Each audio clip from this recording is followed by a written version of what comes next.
Manajemen SCFC akhirnya mengumumkan skuad SCFC untuk musim kompetisi 2018.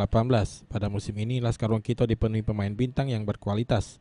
Di bawah kepemimpinan pelatih SCFC Rahmat Darmawan, Sriwijaya FC akan mengontrak 31 pemain dalam 2 musim kompetisi. Dengan harapan SCFC dapat meraih posisi 3 besar dalam Liga 1 mendatang, sehingga dapat bermain pada Liga Champion Asia atau AFC. Presiden SCFC Dodi Reza Alex akhirnya mengumumkan secara resmi 31 pemain, baik muka baru maupun muka lama yang akan memperkuat Laskar Wongkito. Dari nama-nama tersebut, ada beberapa pemain baru yang akan direkrut terutama untuk posisi pemain belakang dan depan.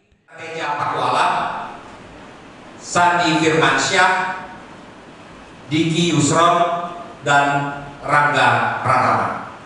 Ya.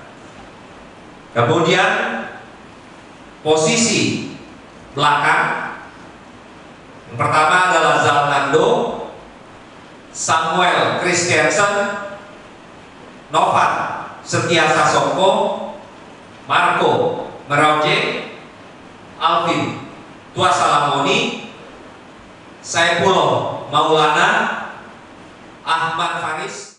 Dengan komposisi ini, Dodi Reza menargetkan SCFC dapat meraih prestasi pada turnamen pramusim Piala Presiden. Setelah tahun 2015 lalu, SCFC pernah menjadi runner-up Piala Presiden.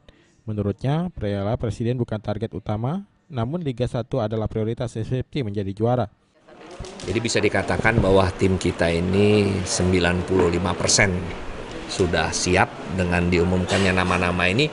Masih ada 1-2 yang masih menunggu proses evaluasi medis, dan juga ada yang sedang dalam proses negosiasi untuk melengkapi formasi kita. Tapi bisa dikatakan dengan komposisi yang sekarang pun, maka Sriwijaya FC ini sudah siap untuk mengikuti turnamen Piala Presiden maupun Liga yang nanti. Dan pemain ini kita kontrak 2 tahun karena kita berpikir bahwa kesinambungan dari suatu tim ini memang perlu dipertahankan. Julius Lumban Gaul, Susan Oktaria, PAL TV.